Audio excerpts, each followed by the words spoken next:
গাজায় যুদ্ধবিরতি ভঙ্গ করে ইসরায়েলি বাহিনীর নৃশংস গণহত্যা ও বিমান হামলার প্রতিবাদে বাংলাদেশ জামায়াতে ইসলাম জামালপুর জেলা শাখার উদ্যোগে বিক্ষোভ মিছিল অনুষ্ঠিত হয়েছে।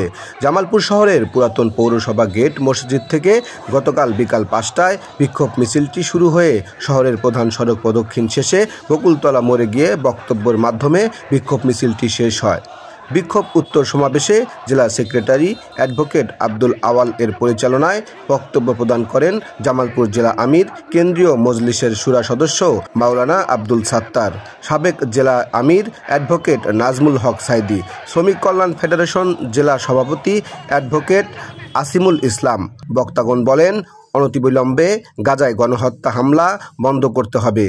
ভূমিগুলোকে ধ্বংস করা হচ্ছে, বিল্ডিংগুলো ধসে দেওয়া হচ্ছে, বিল্ডিং এর নিচে পড়ে অসংখ্য মানুষ মারা যাচ্ছে এবং নানাভাবে নারী, পুরুষ, শিশু সকলের উপর অত্যাচার করা হচ্ছে।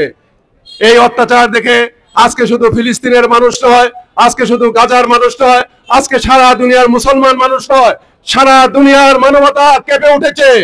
আজকে কোনো মানুষের মধ্যে যদি মানবতা থাকে তাহলে এই দৃশ্য তারা দেখতে পারে না। জাতিসংঘে মানবতা বিষয়ক কমিটি আছে, তাদেরকে অনুরোধ করব অবিলম্বে গাজায় হত্যা, নির্যাতন, খুন খারাপি, বোমাবাজি সম্পূর্ণভাবে বন্ধ করতে হবে।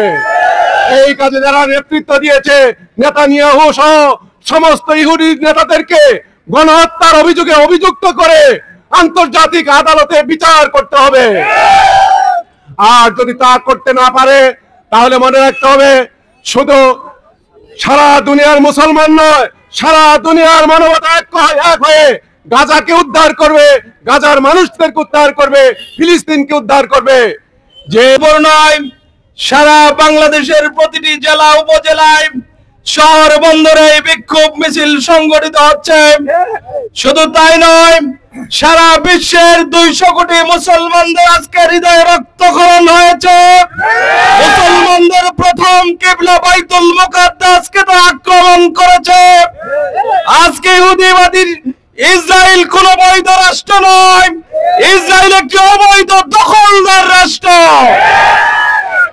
আজকে ফিলিস্তিনকে তারা দখল করে ইসরায়েল নামক বিস্ফোরক রাষ্ট্রের তৈরি হয়েছে।